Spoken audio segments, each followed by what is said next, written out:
સુરતના નાની વેડ ખાતે આવેલ વર્ષો જૂના મંદિરને ખસેડવા માટે પાલિકા દ્વારા નોટિસ અપાતા સ્થાનિકોમાં રોષ જોવા મળ્યો હતો અને સુરત કલેક્ટર કચેરીએ પહોંચી વિરોધ કર્યા બાદ આંદોલનની ચીમકી સ્થાનિકોએ ઉચ્ચારી હતી.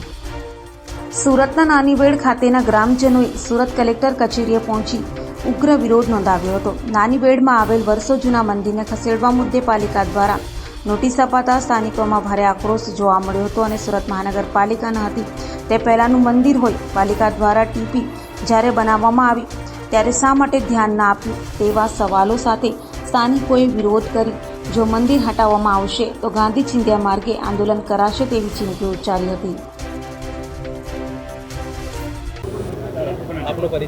મારું નામ શૈલેષભાઈ રામુભાઈ પટેલ, પ્રમુખ શ્રી ચિત્રપડા કોડી પટેલ પગટ ટ્રસ્ટ ગોવિંદઝોલ. રજૂઆત એવી છે, સુરત મહાનગરપાલિકા દ્વારા 11/6/2024 રોજ અમને એક અંબાજી મંદિર તથા લક્ષ્મીના મંદિર જે નાનીવેર ગામમાં આવ્યું પૌરાણિક મંદિર છે એને જાતે ડિમોલિશન કરી નાખવાની નોટિસ આપવામાં આવી 1 વીકમાં તમારે જાતે. તો તમારે 1 વીકમાં એનું ડિમોલિશન કરી નાખવું, જાતે જેટલો ભાગ કપાટમાં જાય છે એટલો. આ મંદિર 1968માં બનાવવામાં આવ્યું હતું અને સુરત મહાનગરપાલિકામાં સમાવેશ નાનીવેર ગામનો 1975માં થયો છે. પૌરાણિક મંદિર છે. કેટલી આસ્થા લોકોને જોડાય છે આ મંદિર જોડે?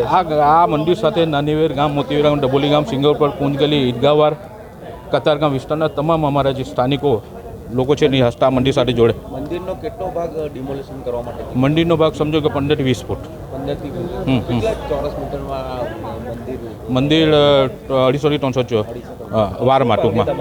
અમારી માંગ એવી છે કે સંપૂર્ણપણે મંદિર આ બચવું જોઈએ.